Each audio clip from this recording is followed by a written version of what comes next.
ಬಂಗಾರಪೇಟೆ ತಾಲೂಕು ಬಹುಜನ ಸಮಾಜ ಪಾರ್ಟಿ ವತಿಯಿಂದ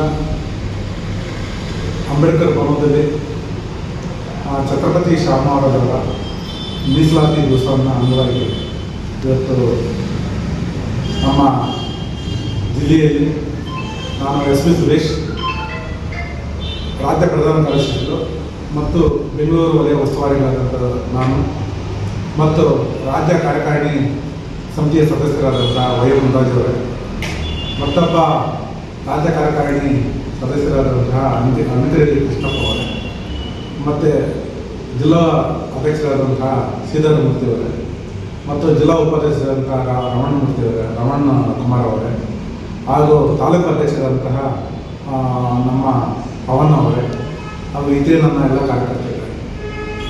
ಏನು ಇವತ್ತು ನಮ್ಮ ಬಂಗಾರಪೇಟೆ ಭವನದಲ್ಲಿ ಇವತ್ತು ನಮ್ಮನ್ನು ಕರೆದು ಛತ್ರಪತಿ ಶಾಮರಾಜ್ ಅವರ ಮೀಸಲಾತಿ ದಿವಸವನ್ನು ಅಂಗವಾಗಿ ನಮ್ಮನ್ನು ಕರೆದು ಮತ್ತು ನಮ್ಮ ಎಲ್ಲ ಜಿಲ್ಲಾ ಸಮಿತಿ ಮತ್ತು ರಾಜ್ಯ ಸಮಿತಿಯಿಂದ ಕರೆದು ನಮ್ಮನ್ನು ಮಾತಾಡಿಸಿದ ಅವರು ಕೃತಜ್ಞತೆಗಳನ್ನು ಸೂಚಿಸಿದರು.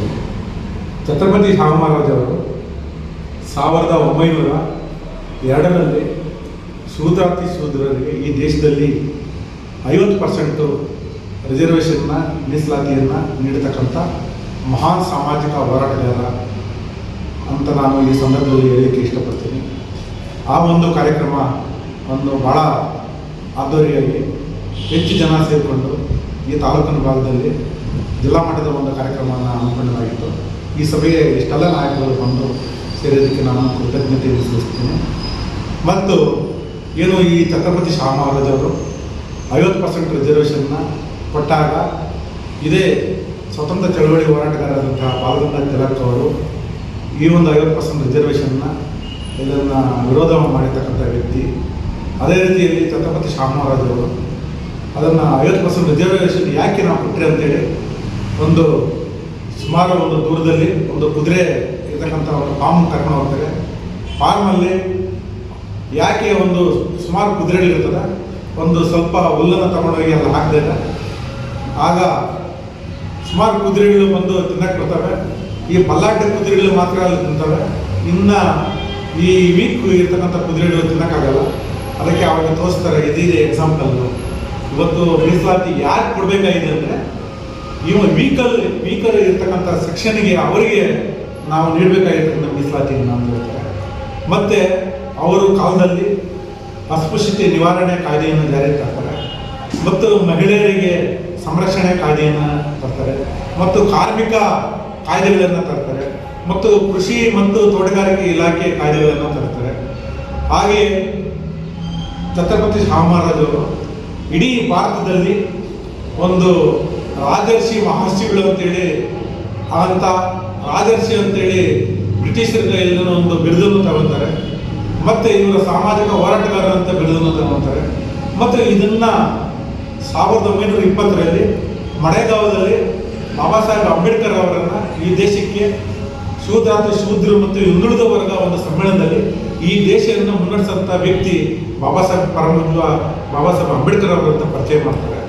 ಮತ್ತು ಈ ಥರ ಎಲ್ಲ ಸಾಮಾಜಿಕ ಬದ್ಧತೆ ಇರತಕ್ಕಂಥ ಕಾರ್ಯಕ್ರಮಗಳನ್ನು ಯೋಜನೆಗಳನ್ನು ರೂಪಿಸುವಂಥ ವ್ಯಕ್ತಿ ಅಂದರೆ ಛತ್ರಪತಿ ಶಾಮರಾಜರು.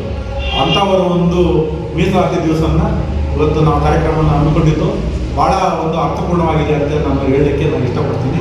ಅದೇ ರೀತಿಯಲ್ಲಿ ನಮ್ಮ ಕರ್ನಾಟಕದ ಮೈಸೂರು ಸಂಸ್ಥಾನ ಇರ್ತಕ್ಕಂಥ ನಾಲ್ವಡಿ ಕೃಷ್ಣರಾಜರು ಒಡೆಯರು ಸಹ ಇವತ್ತು 75% ರಿಸರ್ವೇಷನ್ನ ಇವತ್ತು ಛತ್ರಪತಿ ಶಾಮರಾಜರ ಪ್ರೇರಣೆಯಿಂದ ಅವರು ಇವತ್ತು ನಮ್ಮ ಕರ್ನಾಟಕದಲ್ಲಿ 1921ರಲ್ಲಿ ಘೋಷಣೆ ಮಾಡ್ತಾರೆ. ಏನು ಈ ಭಾಗದಲ್ಲಿ ಮೈಸೂರು ಭಾಗದಲ್ಲಿ ಹೆಚ್ಚು ಅನಕ್ಷರಸ್ಥರು ಇದ್ದಂಥ ಏರಿಯಾ ನಾಲ್ವಡಿ ಕೃಷ್ಣರಾಜ ಒಡೆಯರಿಂದ ಸಾಮಾಜಿಕ ಬದ್ಧತೆಯಿಂದ ಉದ್ಯೋಗ ಮತ್ತು ಮೀಸಲಾತಿಯನ್ನು ಕೊಡ್ತಾರೆ. ಮತ್ತು ಎಲ್ಲ ಕೃಷಿ ಚಟುವಟಿಕೆಗಳು ಮತ್ತು ಉದ್ಯೋಗದಲ್ಲಿ ಮತ್ತು ಆ 75% ಮೀಸಲಾತಿ ಕೊಡುವಂಥ ಸಂದರ್ಭದಲ್ಲಿ ಇದೇ ವಿಶ್ವೇಶ್ವರಯ್ಯ ಮತ್ತು DG ಗುಂಡಪ್ಪ ಅವರು ಇವತ್ತು ವಿರೋಧ ಮಾಡ್ತಾರೆ. ಯಾಕೆ ಅಂತಂದರೆ ಶೂದ್ರರಿಗೆ ಮೀಸಲಾತಿಯನ್ನು ಕೊಡೋದು ಸರಿ ಇಲ್ಲ. ಯಾಕಂದರೆ ಹೊಲ ಗದ್ದೆಗಳಲ್ಲಿ ಒಕ್ಕಲ್ತನ ಮಾಡೋರಿಗೆ ಮತ್ತು ಕೃಷಿ ಕಾರ್ಮಿಕರಿಗೆ ಮತ್ತು ಸೇವಾ ಕೆಲಸ ಮಾಡೋರಿಗೆ ಯಾಕೆ ಬೇಕು, ಓದಿರೋರಿಗೆ ಮತ್ತು ಭೂಮಿ ಇರೋರಿಗೆ ಮತ್ತು ಕೈಗಾರಿಕೆ ಇರೋರಿಗೆ ಕೊಡಿ ಅಂತೇಳಿ ಆವತ್ತಿನ ಕಾಲದಲ್ಲಿ ಮಾಡ್ತಾರೆ. ಆದರೆ ನಾಲ್ವಡಿ ಕೃಷ್ಣರಾಜ ಒಡೆಯರು ಜಸ್ಟಿಸ್ ಮಿಲ್ಲರ್ ಅವರು ವರದಿ ತೆಗೆದುಕೊಂಡು 75% ರಿಸರ್ವೇಷನ್ನ ಅನೌನ್ಸ್ ಮಾಡ್ತಾರೆ. ಇಂಥ ಒಂದು ಸಾಮಾಜಿಕ ಬದ್ಧತೆ ಇರ್ತಕ್ಕಂಥವರು ಇವತ್ತು ದೇಶದಲ್ಲಿ ಯಾರನ್ನ ಇದ್ದರೆ ಅದು 600 ಸಂಸ್ಥಾನಗಳಲ್ಲಿ ಒಬ್ಬ ಛತ್ರಪತಿ ಶಾಮರಾಜ್ ಅವರು, ಮತ್ತೊಬ್ಬರು ಮೈಸೂರು ಸಂಸ್ಥಾನದ ನಾಲ್ವಡಿ ಕೃಷ್ಣರಾಜರು ಒಡೆಯರು. ಇವತ್ತು ನಾವು ಅವರ ಜಯಂತಿಯನ್ನು ಆಚರಣೆ ಮಾಡಿದ್ದೀವಿ. ಇದು ಬಹಳ ಅರ್ಥಪೂರ್ಣವಾಗಿದೆ. ಅದಕ್ಕೆ ನಾವು ಈ ಎಲ್ಲ ಬಂದಿರೋದಕ್ಕೆ ನಿಮ್ಮ ಪತ್ರಕರ್ತರು ಮತ್ತು ಇಲ್ಲಿರ್ತಕ್ಕಂಥ ವೇದಿಕೆ ಮೇಲೆ ಇರ್ತಕ್ಕಂಥ ಎಲ್ಲ ಗಣ್ಯರಿಗೂ ಅನಿಸುತ್ತಾ ಒಂದು ಜಯಂತಿ ಶುಭಾಶಯಗಳನ್ನು ಕೊಡುತ್ತಾ ನಾನು 2 ಮಾತುಗಳನ್ನು ಮುಗಿಸ್ತೀನಿ. ಜೈ ಭೀಮ್, ಜೈ ಭಾರತ್.